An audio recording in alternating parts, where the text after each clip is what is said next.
கர்த்தரும் அருமை இரட்சகருமாயிருக்கிற இயேசு கிறிஸ்துவின் ஈடு இணையில்லா நாமத்தில் உங்கள் யாவருக்கும் என் அன்பின் வாழ்த்துக்களையும் ஸ்தோத்திரங்களையும் தெரிவித்துக் கொள்கிறேன்.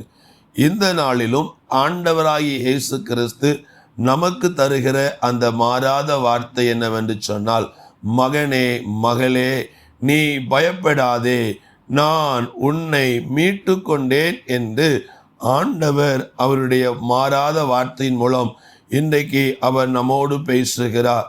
இன்றைக்கு ஏதோ ஒரு காரியத்தில் சிக்கொண்ட ஜனங்களாய், பாவத்திலோ சாபத்திலோ வியாதிகளிலோ தரித்திரங்கள் நிந்தை அவமானம் நெருக்கடி போராட்டம் பிரச்சனை என்று ஏதோ ஒரு காரியத்தில் சிக்கொண்ட ஜனங்களாய் உங்களால் வெளியே வர முடியாதபடி நீங்கள் தடுமாறி கொண்டிருக்கீங்க. ஒரு மனிதன் நடுக்கடலிலே நீச்சல் தெரியாத அந்த மனிதன் எப்படி தடுமாறுகிறானோ அதே போல நீங்கள் தடுமாறி கொண்டிருக்கிற ஒரு சகோதரனாகவும் சகோதரியாய் நீங்கள் இருக்கிறீங்க.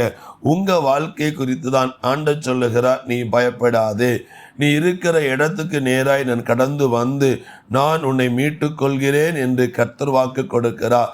நீங்கள் எந்த இடத்துல எந்த சூழ்நிலையில் இருந்தாலும் இந்த இயேசுவாகிய கர்த்தர் உங்களை மீட்டு கொள்ள அவர் வல்லமையுடைய ஆண்டவராய் இருக்கிறார். இந்த உலகத்தை மீட்க வந்த உலக மீட்பராய் என் இயேசு இருக்கிறபடியினால் உங்கள் உள்ளம் சோர்ந்து போகாதிருக்கட்டும்.